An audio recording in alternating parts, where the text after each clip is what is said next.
ازاي تعرفي في فترة الخطوبة تفهمي شخصية خطيبك؟ طريقة رد فعله من افعالك وكلامك اللي انت بتعمليهم من غير تصنع ومن غير اي تعقيد، يعني تتعاملي على طبيعتك وتشوفيه هو هيرد عليكي بايه. ما ينتقدش اي حاجة فيكي، لا كلام ولا افعال ولا لبس. وممكن يوصل لك الكلام ده فعلا بطريقة غير مباشرة بس من غير تجريح او احراج. تشوفيه كتير، تتكلمي معاه كتير وتفهمي طبيعة دماغه، تسأليه ويرد عليكي، تسأليه أسئلة كتير وكل اللي بيدور في دماغك تسأليه وتفهمي أكتر عن شخصيته عن دماغه. فترة الخطوبة ما هي إلا فترة دراسة.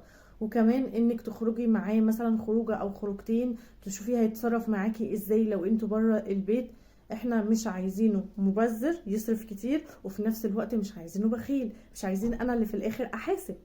حنين في الكلام كده، شخص مش جاف في مشاعره.